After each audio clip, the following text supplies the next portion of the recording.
मेरे सदगुरु मेरे बापूजी करते सबको महान।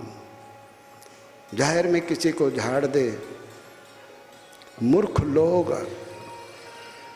उसमें से क्लिपें बना बना करके बताते कि बापूजी देखो आश्रम के मैनेजमेंट को ऐसा ऐसा बोलते। अरे मूर्ख, बापूजी के भीतर कितना प्रेम है। कुंभार घड़ा बनाता है, ऊपर से ठोकता है, लेकिन अंदर से आधार भी देता है, सहारा भी देता है। ये घड़ा तो कुछ महीनों के लिए लोगों की प्यास बुझाएगा, मिट्टी का घड़ा, लेकिन बापूजी सोचते मेरे यहाँ जो ये घड़े तैयार हो गए साधक भाई बहन, ये दूसरों की जन्मों जन्मों की प्यास बुझाएंगे, इसलिए बापूजी उनको तैयार करते। हमारे महिला आश्रम की पुण्यात्माएं, पवित्र आत्माएं, बहनें ये नहीं सोचती कि बापूजी आश्रम में ना आए।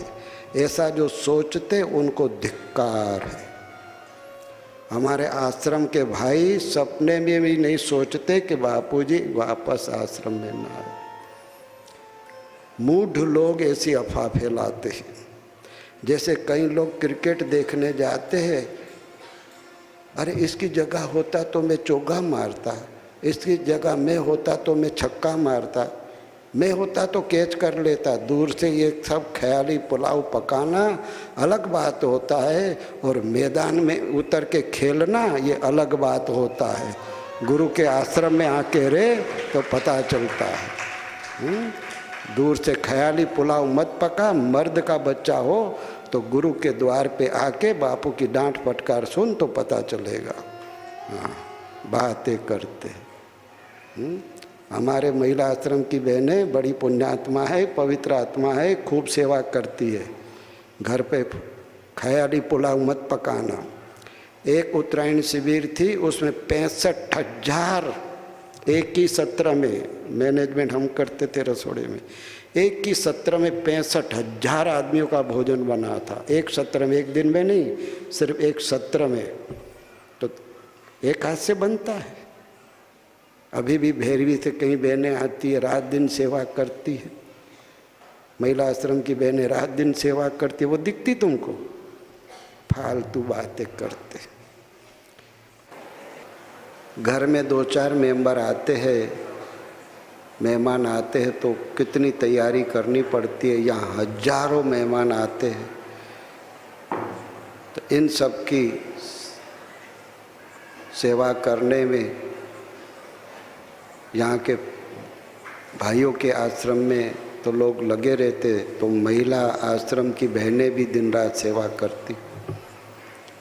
मुझे बहुत पीड़ा हुई, अभी बताया कि ऐसी अफवाह फैला रहे हैं कि भाई बहनों के आश्रम के साधक नहीं चाहते कि बापूजी आश्रम में आए। बड़ी बेहुदा अफवाह है। ये तो ऐसी बात हो गई कि एक भाई की पत्नी बीमार हो गई, हॉस्पिटल में एडमिट। उसके पति मिलने गए कि तू जल्दी ठीक तो हो जाएगी ना? हाँ बोले, क्या भरोसा है तबीयत का, पता नहीं ठीक हूँ न हूँ। उसके पति ने कहा, प्रिय ऐसी अशुभ बात मत बोल। उसकी पत्नी कहती है, किसी कारण से मैं ठीक न हो सकी तो उसके पति ने कहा, ऐसा मत बोल, तेरे वियोग में तो मैं पागल हो जाऊंगा। उसकी पत्नी ने कहा, तुम दूसरी तो नहीं लाओगे न? उसका पति कहता है, पागल तो कुछ भी कर सकता है।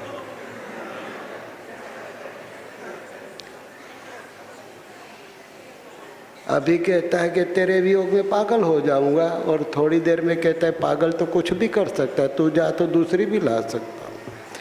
तो ये जो अफवाह जिन्होंने फैलाई है, मुझे वो पागल आदमी से कम नहीं लगते। बच्चों, वो पागल ही होगा ना जिन्होंने ऐसी अफवाह फैलाई है।